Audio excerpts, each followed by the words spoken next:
ये महाबूस्टर है महाप्रभु के द्वारा।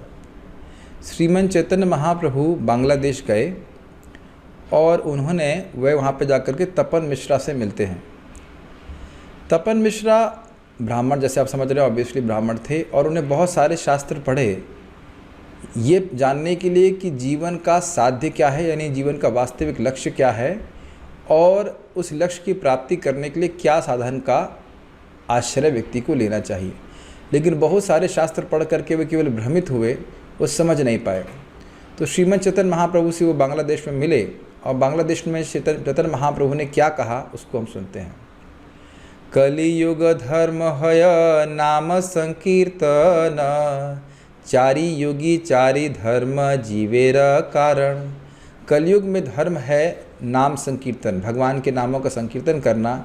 4 युगों में 4 धर्म हैं जो जीवों के निस्तार के कारण होते हैं। कृते यद ध्यायतो विष्णुं त्रेतायाम यजतो मखै, द्वापरे परिचर्यायाम कलौ तद हरिकीर्तनात्। सतयुग में कृते यद ध्यायते विष्णु, सतयुग में जो भगवान विष्णु पे हजारों हजारों साल तक ध्यान करने से, त्रेतायाम यजतो मखै, त्रेता युग में बड़े बड़े यज्ञ करने से हजारों साल तक, द्वापरे परिचर्यायाम, और द्वापर युग में भगवान के बड़े बड़े मंदिरों में सोने और हीरे माणिक्य आदि से सेवा करने से, बड़े ही कह सकते ऐश्वर्य के द्वारा, कलौ तद हरि कीर्तनात्, वह सारा लाभ व्यक्ति को प्राप्त हो जाता है कलयुग में केवल हरि कीर्तन से। अतएव कलियुग नाम यज्ञ सारा, आर को न धर्म कैले नहीं है अपार। इसलिए कलयुग में नाम यज्ञ ही सार है, और कोई धर्म करेंगे और कोई नियम पालन करेंगे और सोचेंगे कि हमारा उद्धार हो जाए तो नहीं होने वाला।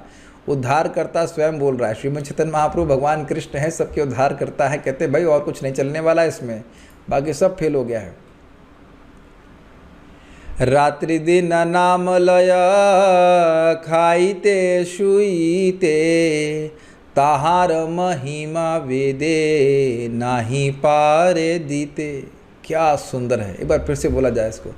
रात्रि दिना नाम लय खाईते शुईते, ताहार महिमा वेदे नाही पारे दीते।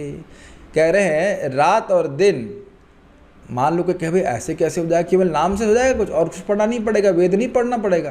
अरे वेद क्या पढ़ोगे कि हाँ देखिए क्या लिखा है, रात्रि दिन नाम लय खाईते शुईते, जो खाते सोते किसी भी अवस्था में भगवान का नाम उच्चारण कर रहा है, ताहार महिमा, नाम की महिमा नहीं, उस व्यक्ति की महिमा, वेदे ना ही पारे दीते, वेद उस व्यक्ति की महिमा का वर्णन नहीं कर सकता जो इस प्रकार निरंतर भगवान का नाम जप कर रहा है। क्या तो अद्भुत बात है, देखिए कितना बड़ा साधन है नाम उच्चारण करना। अब बताइए वेदों में हमारा कहीं नाम आएगा क्या, हमारे जैसे बद्ध जीव का? नहीं आएगा। लेकिन यहाँ क्या लिख रहा है, आएगा कैसे? क्योंकि उसका वर्णन ही नहीं कर सकता है, उसको कितना लाभ हो रहा है ये वेद वर्णन नहीं कर सकता है। कुछ सुनाई पड़ रहा है आप लोगों को, समझ में आ रहा है? ये समझ लीजिए कि नाम की महिमा कभी समझ नहीं आएगी जब वेद ही वर्णन नहीं कर पा रहा है। तो बताइए अब हमारे जैसे क्षुद्र बुद्धि वाले लोग कैसे समझेंगे? तो नहीं समझ में आ रहा तो उसका मतलब क्या, उसका लाभ नहीं है। वेद उस व्यक्ति की महिमा का वर्णन नहीं कर पा रहा है जो रात दिन नाम उच्चारण कर रहा है, तो मतलब महिमा बहुत अधिक है ना। ये तो मतलब नहीं है ना कि महिमा है ही नहीं। सी फिर उन्हें मिश्र को कहा, शुना मिश्र कलि युगे नहीं तप यज्ञा, जेई जन भजे कृष्ण तार महाभाग्य। सुनो मिश्र, कलयुग में कोई तप और यज्ञ नहीं चलेगा, कोई जरूरत नहीं सूखने की, समझ रहे हैं? जेई जन भजे कृष्ण, जो व्यक्ति कृष्ण का भजन करता है, तार महाभाग्य, उसका महाभाग्य उदित हो गया है, वहाँ भाग्यशाली है। अतएव गृहे तुम्हें कृष्ण भजगिया, कुटी नाटी परिहारी एकांत हैया। इसलिए मतलब कृष्ण का भजन करने वाला महाभाग्यवान है। अतएव इसलिए तुम घर, गृह तुम्हें, तुम घर में रहो। एक व्यक्ति बोल रहे थे मुझे इच्छा हो रही मैं बस वृंदावन उड़ के आ जाऊँ। अरे ऐसा नहीं होता है, घर में रहिए। देखिए यहाँ महाप्रभु कह रहे हैं अतएव गृहे तुम्हें कृष्ण भजगिया, घर जाओ और घर में रह करके कृष्ण का भजन करो। कूटी नाटी परिहारी, कैसे करो?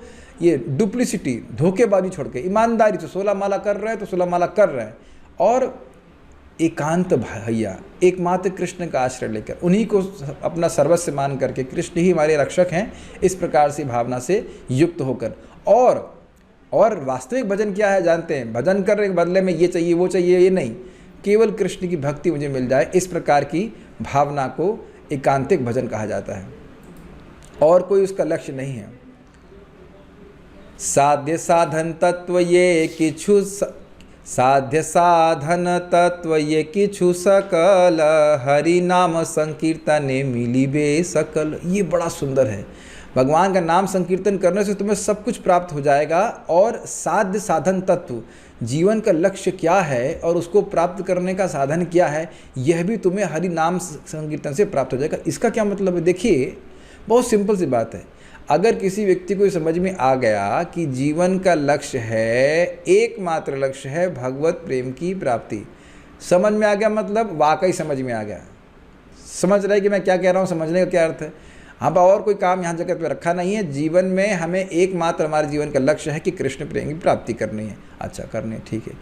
अब कन्फ्यूजन साध्य के समझ में तो क्लियर हो गया कि भाई हमें जीवन में कृष्ण की प्रेम की प्राप्ति करनी, तो अच्छा कृष्ण की प्रेम की प्राप्ति करनी, तो साधन क्या लूँगा? चलो हिमालय चलता हूँ, हिमालय मिल जाएगा।